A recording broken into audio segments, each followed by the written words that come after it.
हम पढ़ रहे हैं 11वीं 12वीं कक्षाओं के लिए प्रस्तावित एनसीईआरटी के द्वारा हिंदी साहित्य का संक्षिप्त इतिहास पुस्तक। और यह पुस्तक first grade, second grade, net, GRF, KVS, DSSB और यूजी पीजी 11वीं 12वीं कक्षाओं के लिए महत्वपूर्ण है और प्रामाणिक पुस्तक है। और इससे पहले की क्लासेज आप देखना चाहते हैं तो आपको प्लेलिस्ट में मिल जाएंगी, तो आप प्लेलिस्ट से देख ले, उनका लाभ ले। आज हम पढ़ेंगे जैन साहित्य। इससे पूर्व आप सभी विद्यार्थी चैनल को लाइक कर ले, सब्सक्राइब कर ले। तो पढ़ते हैं हम जैन साहित्य। जैन साहित्य जैन धर्म के जो अनुयायी थे उन या जो तीर्थंकर है, श्रावक है, उनके द्वारा जो साहित्य लिखा गया है अपने धर्म के प्रचार प्रसार हेतु ज्ञान, अपने धर्म का ज्ञान है वो देने के लिए जो साहित्य लिखा गया वो जैन साहित्य के अंतर्गत आता है। जैन साहित्य है वो 8वीं शताब्दी से संबंधित है। तो पूछा जा सकता है कि जैन साहित्य का संबंध या आरंभ है वो कौन सी शताब्दी से माना गया है, तो 8वीं शताब्दी बताएंगे आप। 8वीं शताब्दी में जैन धर्मावलंबियों ने अपने मत का प्रचार प्रसार करना शुरू कर दिया। इन्होंने जैन तीर्थंकरों के जीवन चरित्र व वैष्णव अवतारों की कथाएं जैन आदर्शों के आवरण में रास नाम के पदबद्ध रचना करना आरंभ कर दिया था। तो ठीक है, तो इन जो जैन धर्म है तो इन्होंने जैन धर्म के जो अनुयायी है या कहे कि जैन धर्म के जो प्रमुख रहे हैं गुरु वगैरह, तो उनको तीर्थंकर के नाम से जाना जाता है। ठीक है, तो जैन धर्म में जो महत्वपूर्ण जो गुरु है या कहेगी जो उस धर्म का उत्तराधिकारी रहा है उसको गद्दीधारी है, उसको तीर्थंकर के नाम से जाना जाता है। तो इन्होंने जो तीर्थंकर है उनके जीवन चरित्र से संबंधित जो बातें हैं वो अपने साहित्य में बताई है। और वो वैष्णव अवतार, वैष्णव का अर्थ है विष्णु, तो विष्णु के अवतार कौन कौन से? कृष्ण और राम। तो विष्णु के अवतार कृष्ण और राम के रूप में जो कथाएं प्रचलित है, हिंदू धर्म में जो कथाएं प्रचलित है, उन हिंदू धर्म वाली जो कथाएं हैं उन्हीं को आधार मानकर, उन्हीं को लेकर, उनको जैन धर्म के आदर्शों के अनुरूप इन्होंने अपनी रचनाओं में उनको बताया है। ठीक है, तो जैसे रामायण है, वो पौमचर्यु है, पौमचर्यु जो रचना है उसमें रामायण है, उसका जैन धर्म के अनुसार वर्णन है वो किया गया है।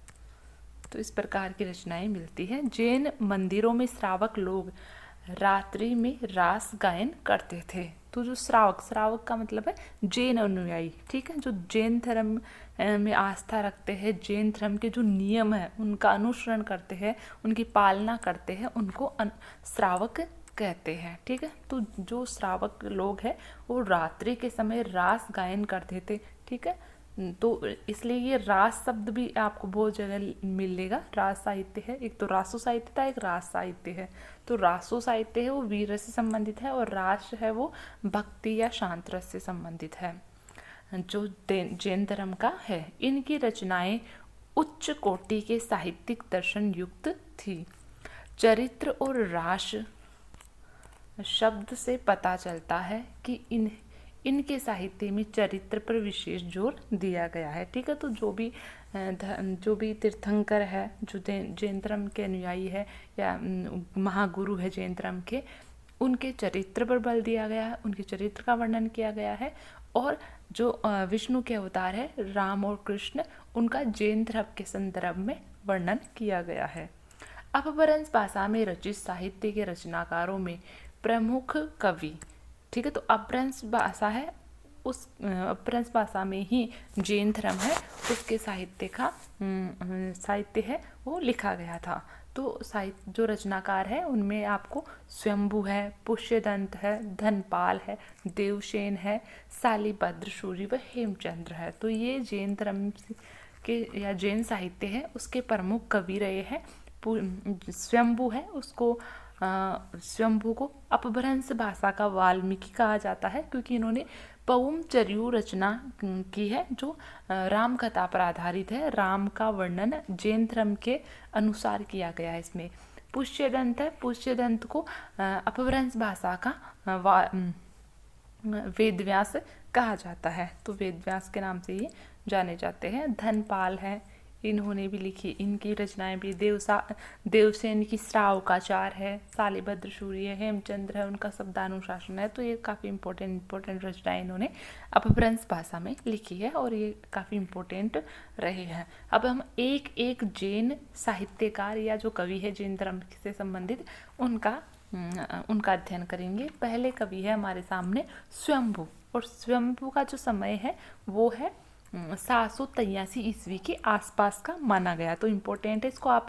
याद रखेंगे क्योंकि ये नेट के एग्जाम्स है, उसमें जो कथन आते हैं कि निम्न में से कौन सा कथन असुमेलित है, कौन सा सुमेलित है, इस प्रकार के, या कौन से साहित्यकार से संबंधित है, तो इस प्रकार के प्रश्न है वो ज़्यादा आते हैं नेट में, फर्स्ट ग्रेड में भी पूछा जा सकता है।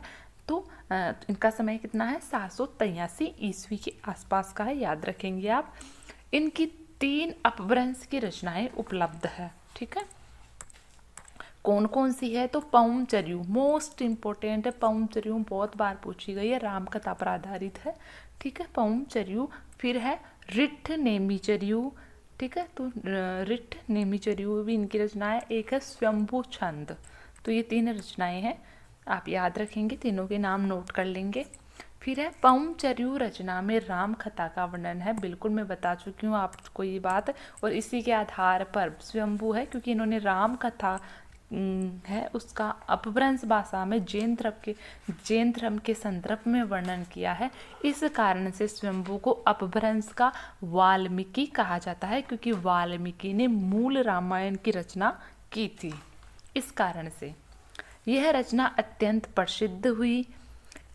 इसमें भक्ति की तन्मयता, काव्य की सरसता एवं प्रकृति सौंदर्य का सूक्ष्म वर्णन है, ठीक है। तो ये इनकी विशेषताएं हो गई, इसकी विशेषताएं हो गई। परवर्ती चरित्र काव्यों पर स्वयंभू की वर्णन शैली का प्रभाव स्पष्ट प्रकट होता है। तो बाद में स्वयंभू के बाद में जो साहित्य लिखा गया उसमें भी स्वयंभू की जो शैली है उसका प्रभाव हमें देखने को मिलता है। अगला जो महत्वपूर्ण कवि है अपभ्रंश का जैन धर्म से संबंधित वो है पुष्यदंत, ठीक है। पुष्यदंत के बारे में पढ़ेंगे हम।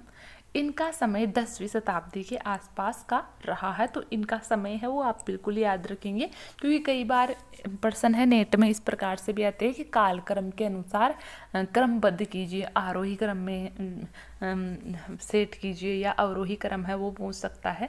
तो उस समय हमारे लिए ज़रूरी है कि हमें इनके काल का मोटा मोटा अंदाज़ा होना चाहिए।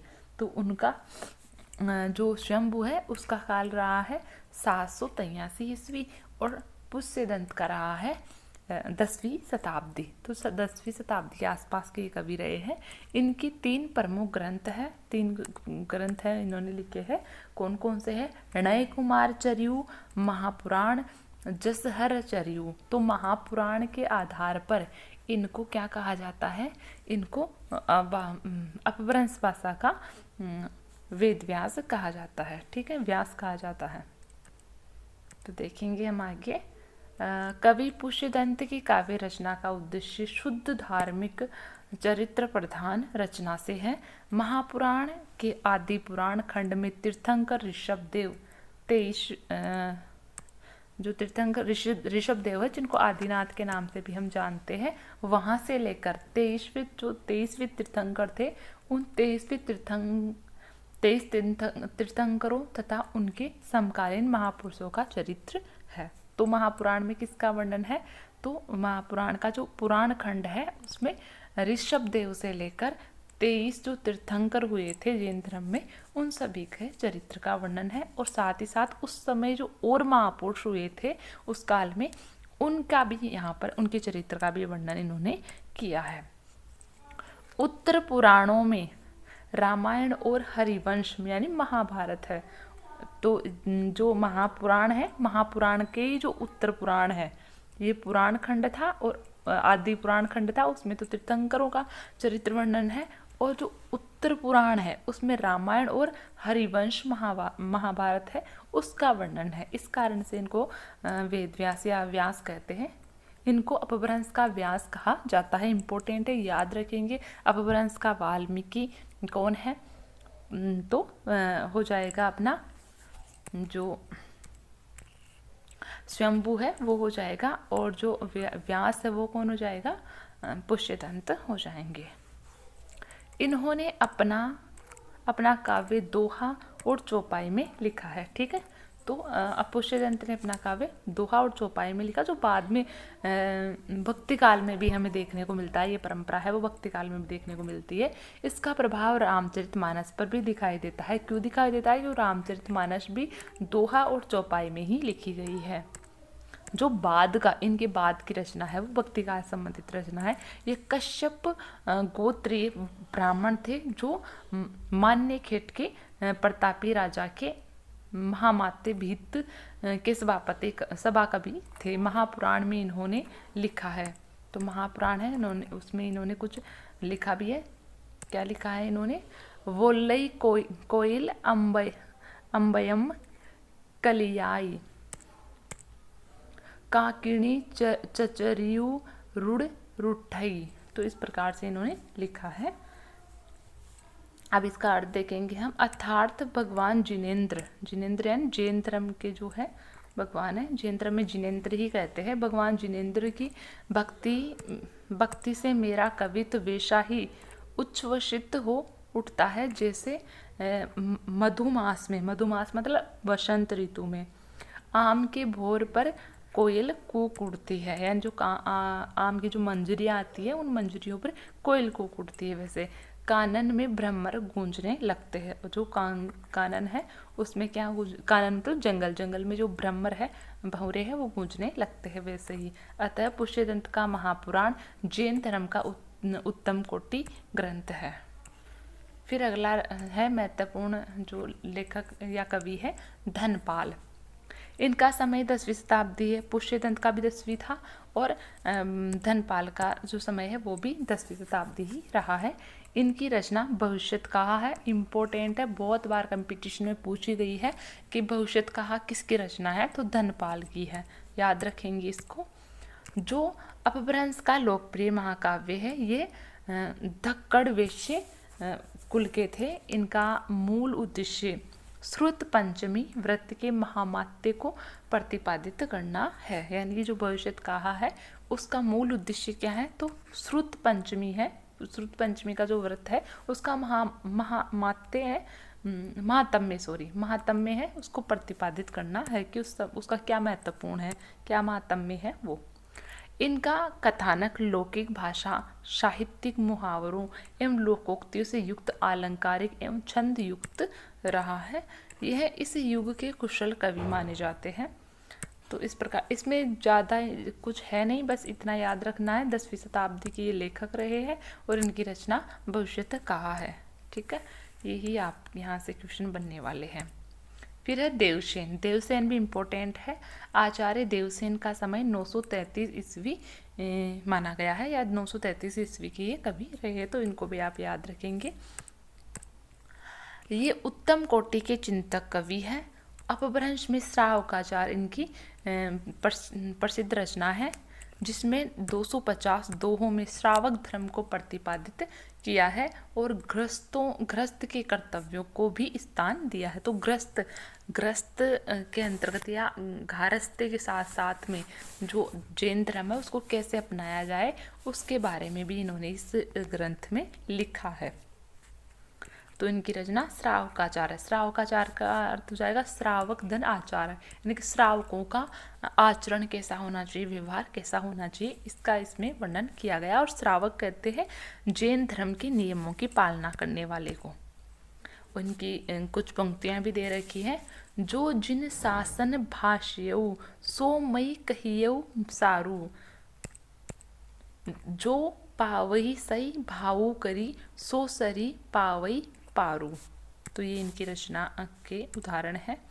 फिर है शालिभद्र सूरी। शालिभद्र सूरी का समय 1184 ईस्वी के लगभग माना जाता है। तो ये समय आप याद रखेंगे 1184 के ये कवि रहे हैं। जैन साहित्य में रास परंपरा का प्रथम ग्रंथ भरतेश्वर बाहुबली रास को माना जाता है। तो इम्पोर्टेंट है, पूछा जा सकता है। तो यही कि भरतेश्वर बाहुबली रास किसकी रचना है, शालिभद्र सूरी के। इम्पोर्टेंट है, बहुत बार पूछी भी गई है। साथ ही साथ ये भी पूछा जा सकता है कि जैन धर्म में रास परंपरा का प्रथम ग्रंथ कौन सा है, तो भारतेश्वर बाहुबली रास ही हो जाएगा। और इसके रचनाकार कौन है, शालिभद्र सूरी है। इस युग के प्रसिद्ध आचार्य एवं कवि थे। इसमें अयोध्या के राज्य में ऋषभ के भरत और बाहुबली नाम के 2 पुत्रों, अब इसकी जो विषय वस्तु है वो क्या है, अयोध्या के राज्य में ऋषभ के भरत और बाहुबली नाम के 2 पुत्र हैं, उनकी कथा है, उसका कथानक इसमें मिलता है। की कथा है जो वीरता और वैराग्य के लिए प्रसिद्ध रहे हैं। यह खंड काव्य 205 छंदों में वर्णित है। तो ये खंड काव्य है, मतलब प्रबंध काव्य नहीं है, खंड काव्य है। और ये कितने छंदों में लिखा गया है, 205 छंदों में लिखा गया है। इसका उदाहरण इस प्रकार, तो इसमें जो उदाहरण है रचना के वो है, बोलई बाहुबली बलवंत, लोह खंडी तड़ गरवियु हंत, चक्र सरिसौ चुनौ करियु, सयल है गोत्र है कुल संहारऊ। तो ये इनकी रचना है, उसके उदाहरण है। इस प्रकार की उत्तम कोटि की काव्य रचना के कारण डॉक्टर गणपति चंद्रगुप्त ने इन्हें हिंदी का पहला कवि माना। तो यहाँ से ये बात पहले ये आ भी चुका है पहले, और अगर आपने पहले इसको नोट नहीं किया तो नोट कर लेंगे। गणपति चंद्रगुप्त ने हिंदी का प्रथम कवि है वो शालिभद्र सूरी को है बताया है। सोमप्रभ सूरी, ये भी इम्पोर्टेंट है, सोमप्रभ सूरी है, ये कुमारपाल नामक काव्य के रचयिता है। ये इसी रचना के लिए प्रसिद्ध है। कुमारपाल के रचनाकार कौन है, तो सोमप्रभ सूरी है। तो इसको आप याद रखेंगे।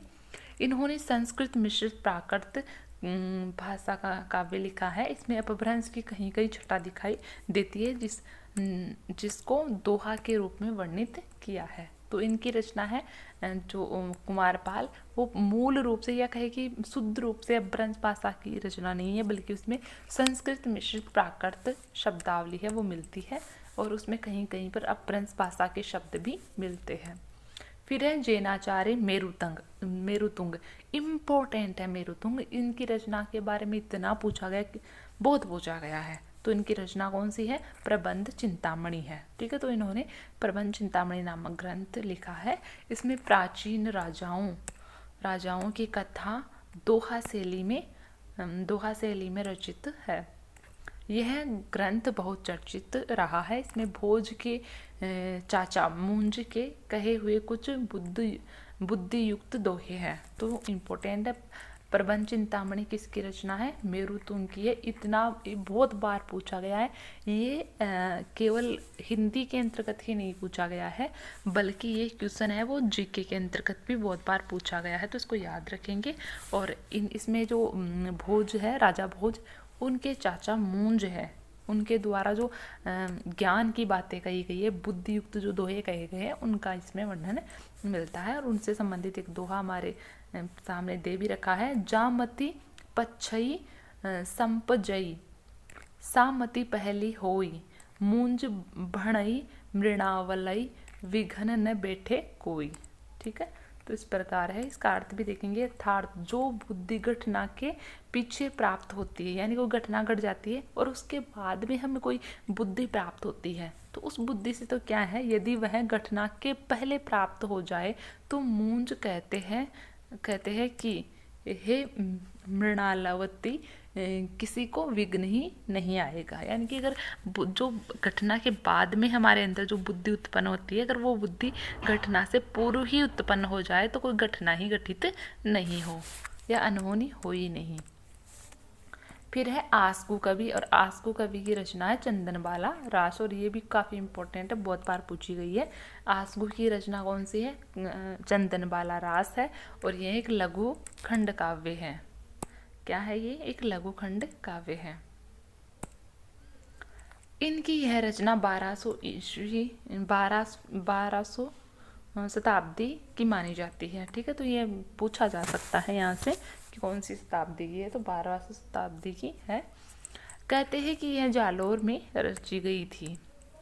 इसमें चंदनबाला के सतीत्व की कथा है, जो अपने सतीत्व पर डटी रही और अंत में महावीर से, यह जो महावीर स्वामी है, उनसे दीक्षा लेकर मोक्ष प्राप्त करती है। तो इस प्रकार से इसमें चंदनबाला है उसका वर्णन है। फिर है जिन धर्म सूरी। जिन धर्म सूरी की रचना है स्थूलीभद्र रास। इम्पोर्टेंट है, याद रखेंगे, नोट कर लेंगे इसको। और रचना कब लिखी गई थी? 1209 ईस्वी में लिखी गई। स्थूलीभद्र पहले भोग विलास में लिप्त थे, अंत में जैन धर्म में शिक्षा लेते हैं और इस पर अपभ्रंश भाषा है उसका अधिक प्रभाव है। ठीक है, तो इनकी भाषा पर अपभ्रंश भाषा का अधिक प्रभाव है। पहले ये क्या थे? भोग विलास में लिप्त थे, बाद में इन्होंने जैन धर्म ग्रहण कर लिया। हेमचंद्र मोस्ट इम्पोर्टेंट है। हेमचंद्र को अपभ्रंश का पाणिनि कहा जाता है, तो आप याद रखेंगे। अब पाणिनि क्यों कहा जाता है? क्योंकि पाणिनि ने लौकिक संस्कृत भाषा में अष्टाध्यायी नाम से लौकिक संस्कृत का व्याकरण ग्रंथ है वो लिखा था, या संस्कृत की व्याकरण लिखी थी। और हेमचंद्र सूरी है, इन्होंने अपभ्रंश भाषा की व्याकरण लिखी है। इस कारण से हेमचंद्र सूरी को अपभ्रंश का पाणिनि कहा जाता है। तो इम्पोर्टेंट है, पूछा भी गया है ये सवाल। हेमचंद्र का जन्म गुजरात के जैन परिवार में हुआ। इनका बचपन का नाम चंगदेव था। तो इम्पोर्टेंट है, हो सकता है यहाँ से प्रश्न आ जाए, अब तक आया नहीं है मगर आ सकता है कि किसका नाम चंगदेव था। या हेमचंद्र सूरी का बचपन का नाम क्या था? तो चंगदेव था। जब ये जैन धर्म में दीक्षित हुए तो इनका नाम हेमचंद्र पड़ा। ये सूरी जैन साधु बनने पर हेमचंद्र सूरी नाम से प्रसिद्ध हुए। ये शब्दानुशासन के रचयिता है। तो इनकी रचना कौन सी है? शब्दानुशासन है, बहुत बार पूछी गई है। और शब्दानुशासन किससे संबंधित है? व्याकरण से संबंधित है। ये प्रश्न बहुत बार पूछा गया है, तो याद रखेंगे, नोट भी कर लेंगे। इनको अपभ्रंश भाषा का पाणिनि भी कहते हैं, मैं बता चुकी हूँ। इनकी शब्दानुशासन और छंदोनुशासन 2 प्रमुख रचनाएं हैं। तो रचनाएं कौन कौन सी? एक शब्दानुशासन है, एक छंदो अनुशासन है। इस प्रकार जैन साहित्य में विजय सेन सूरी की रचना रेवंतगिरी है। यहाँ पर रेवंतगिरी हो जाएगा, ये रेवंतगिरी है। तो ये भी इम्पोर्टेंट है, आप ये भी लिखेंगे। रेवंतगिरी किसकी रचना है? विजय सेन सूरी की है। सुमति कवि है, जैन धर्म के सुमति कवि रामवृत के कवि हुए, उनकी रचना है नेमिनाथ रास। ठीक है, तो नेमिनाथ रास किसकी है? सुमति की है, ये भी नोट करेंगे। अपभ्रंश भाषा की रचनाएं इस समय अपभ्रंश में राजस्थानी की छटा भी दिखाई देती है। तो राजस्थानी मिश्रित अपभ्रंश है वो भी हमें पर्याप्त मात्रा में मिलती है। आज हम इतना ही पढ़ पाएंगे।